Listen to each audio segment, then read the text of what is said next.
Hello everyone. So সেদিন আমরা ফ্রেন্ডরা অনেক দিন পর দেখা করেছিলাম আর চলে গিয়েছিলাম আমাদের ফেভারিট রেস্টুরেন্ট টেরাকোটায়। টেরাকোটা আমাদের সবসময় ফেভারিট ছিল আর এখন রিওপেন হওয়ার পরও আমাদের অনেক ফেভারিট টেরাকোটা, যেহেতু ওদের ফুড কোয়ালিটি খুবই ভালো, ওদের এনভায়রনমেন্টটাও খুবই ভালো, খুবই অ্যাস্থেটিক একটা এনভায়রনমেন্ট, খুবই ওয়েল ডেকোরেটেড একটা রেস্টুরেন্ট। আপনার প্রতিটা কর্নারেই ইচ্ছা করবে ছবি তুলতে আর ওরা খুবই সুন্দর করে ওয়েলকাম করবে আপনাকে। সো খুবই ভালো একটা সেফ একটা অপশন হচ্ছে টেরাকোটা। আপনারা যদি কখনো আউটিংয়ে যেতে চান ফ্রেন্ডের সাথে, এই প্লেসটাকে অবশ্যই চুজ করতে পারেন। খুব ভালো একটা এনভায়রনমেন্টের সাথে খুব কোয়ালিটিফুল কিছু ফুডও ট্রাই করতে পারবেন। সো অ্যাজ ইউজুয়াল আমরা চলে গিয়েছিলাম সেদিন আমাদের ফেভারিট টেরাকোটায়।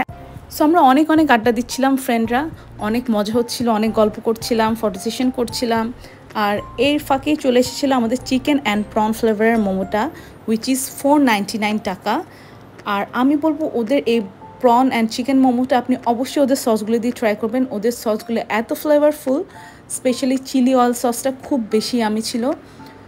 আর আমি অবশ্যই রেকমেন্ড করবো এটা ট্রাই করার জন্য। আর এটা ছিল sea food noodles, which is 639 টাকা। এটাও খুবই ফ্লেভারফুল ছিল, খুব ভালো ছিল। আর এটা ছিল চিকেন নানবান, উইচ ইজ 579 টাকা।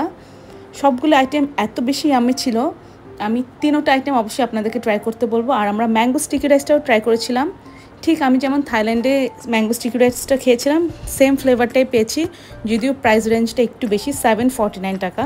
তাও আমি রেকমেন্ড করবো এটা ট্রাই করতে যদি আপনি অথেন্টিক ম্যাঙ্গো স্টিকি রাইসটা ট্রাই করতে চান। সো ফুড ট্রাই করার পর আমরা ফ্রেন্ড একটু ফটো সেশন করছিলাম, যেহেতু ওদের প্রতিটা কর্নারই খুবই অ্যাস্থেটিক, ওদের লাইটিং, ওদের ডেকোরেশন সবই খুবই ভালো। সো আমরা সবাই একটু ফটো সেশন করছিলাম। আর এরপরে আমরা চলে যাচ্ছিলাম বাসায়, কিন্তু বাসায় যাওয়ার আগে আমাদের মনে হলো না, আমাদের এখনও গল্প শেষ হয়নি। সো আমরা একটু নিচেই চলে যাই। নিচেই ছিল আমাদের আরেকটা favourite restaurant, secret recipe. So আমরা ওখানে চলে যাচ্ছিলাম।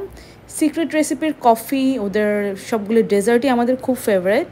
আর আমরা সেদিন নিয়েছিলাম ওদের cappuccino, cold coffee, chocolate cake with ice cream. আর আমার ফেভারিট আইটেম হচ্ছে চিজ কেক। ওদের চিজ কেকটা খুবই ভালো, ডেফিনেটলি ওদের চিজ কেকটা ট্রাই করবেন। ইনফ্যাক্ট আমি বলবো চিটাগাংয়ের বেস্ট চিজ কেক সিক্রেট রেসিপিটাই। আর আমি চিজ কেক লাভার হয়েছে ওদেরটা খাওয়ার পরে। সো অবশ্যই ওদের এই আইটেমগুলো ট্রাই করবেন যদি আপনি ডেজার্ট লাভার হন, কফি লাভার হন, ওদের আইটেমগুলো আপনার খুবই ভালো লাগবে।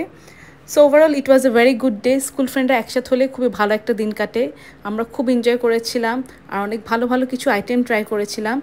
আর স্কুল বাডিসরা একসাথে হলে আমরা বলি এটা রিফ্রেশমেন্ট মেট আপ, খুব ভালো একটা বুস্ট আপ হয়, খুব রিফ্রেশিং একটা ডে কাটে।